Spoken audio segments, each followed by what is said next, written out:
Hi Kingsgate kids. Let's pick up on our story so far.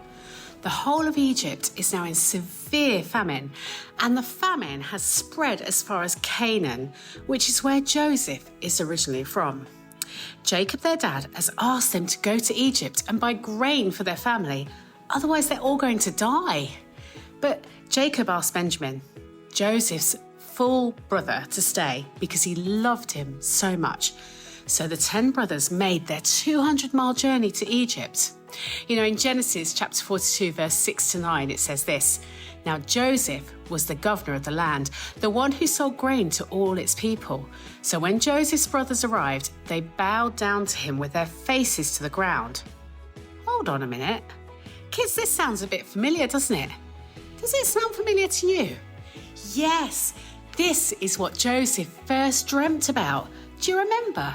The dream that God gave him all those years ago is coming true right before his eyes. The brothers are bowing down to him. Let's go back to the Bible. In verse 7, it says, as soon as Joseph saw his brothers, he recognized them, but he pretended to be a stranger and spoke very harshly to them. Imagine you are Joseph. You are dressed in the finest of Egyptian robes with all the power of the greatest nation of the whole world at your command. And before you are your 10 brothers who are desperate. They're starving. They need food if they're going to survive. But then you also remember all those horrible things your brothers did to you. They ripped up your precious coat. They threw you down a well. They mocked you and laughed at you, and then they sold you to be a slave. I wonder how you would be feeling. Would you feel angry? Maybe. Maybe you would want to take revenge on them and make them pay for what they did to you as they were so awful to you. You know, kids, that would be the normal human response, right?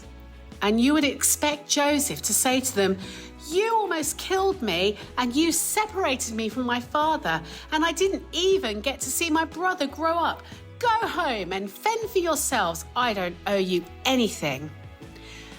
And yes, that is all true, but that is not how Joseph responds. Let's see what the Bible says. In chapter 42, verse 25, it says, Joseph gave orders to fill their bags with grain, to put each man's silver back in his sack, and to give them provisions for their journey. After this was done for them, they loaded their grain on their donkeys and left. Wow, kids, by God's grace, Joseph decided to do what's right. Not just what was natural. He chose to show kindness beyond what was expected to his brothers by giving them their silver back as well as grain. He said no to taking revenge, and he extended forgiveness to them, even though it must have been really difficult.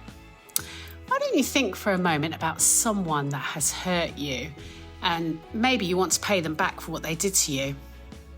You know, kids, forgiveness is not always an easy thing to do, but God can help us to forgive, even when it is difficult. Just because Joseph forgave his brothers does not mean that what they did was right. It was very wrong that they sold him into slavery, and it was wrong that they lied to their father about what happened to Joseph. But Joseph, forgiving his brother, allowed him to let go of all that hurt that he was holding on to in his heart. You know, kids, when you forgive, it doesn't mean that you're letting people off the hook and it's okay for what they did to you, but instead you're choosing to let go of that painful hurt that is in your heart, and you're allowing God to come and heal you. See you soon. Bye.